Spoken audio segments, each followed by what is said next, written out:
Good Friday morning, Northern Michigan. Time now 4:42.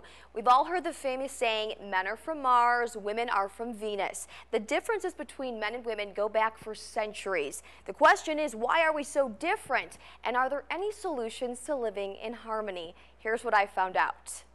I think that women are more sensitive and like to have conversation and communicate. And men are just, they got this macho image that we seem to have to uphold, I can usually tell by the look on his face whether he understood me or not.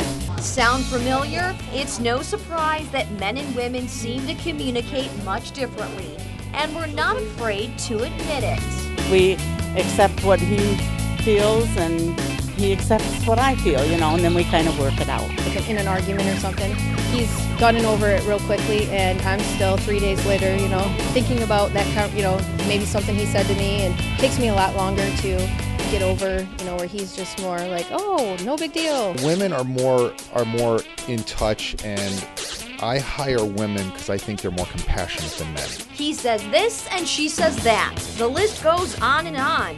Question is, why are we so different? Marriage and family therapist for the Path to Partnership, Karen Field, says the answer is simple. We have different ways of processing information, so our brains are wired up differently.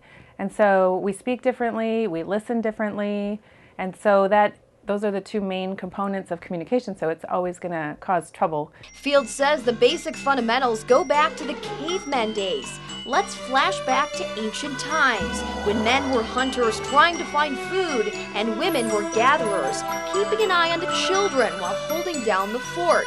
Believe it or not, the roles have stuck with us to this day. As hunters and gatherers, we were kind of designed to do different jobs. I think it's still in our DNA. We still have the same DNA that we had back in those days. Okay, so we might not be hairy prehistoric beings or live in caves anymore, but we still hold on to what we were designed to do. And it's these characteristics that could cause miscommunication. Field explains we need to understand how the opposite sex thinks before we jump to conclusions. I think the source of the problem is that we expect the other one unconsciously. We have the assumption that the other one is going to do it the way we do it. And so if you're a man and I'm assuming that you're going to react like a woman, I'm going to be upset, and vice versa. There are, of course, several books on the differences between the opposite sexes. I read this one by Allison Armstrong called Making Sense of Men. Karen Field took several of Armstrong's workshops, and they both agree that despite their major differences, men and women can live together in harmony. Ladies, take for instance when a man is focused on something and you think he's ignoring you. Maybe he's really just checking his phone. The theory goes back to men being single-focused on the hunt. And if he was a hunter and he was killing a deer, he would be focused on that deer. He wouldn't be paying attention to the pretty flowers or to the sunset, but that's not how women process information. The gatherers are out in the field and they're paying attention to all the kids that are running around. So their attention is everywhere all the time. And the man's attention is focused on whatever it is that he's doing. And so he's not ignoring you, he's working on his phone. Because if he was ignoring you and working on his phone, that would be two things. Field says the first step to a communication balance between men and women is thinking like a team.